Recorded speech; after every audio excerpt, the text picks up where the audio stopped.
Hi everyone, today we'll talk about how to fix or how to solve Roblox doors not loading. To know how to fix or how to solve Roblox doors not loading, you should just go to settings.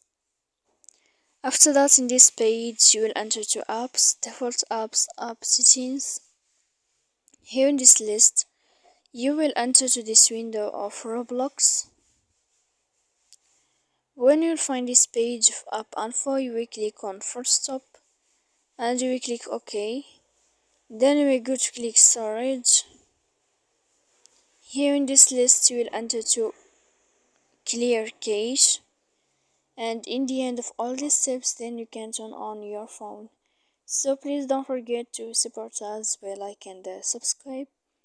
See you next time in another video, and thank you for your attention and your watching.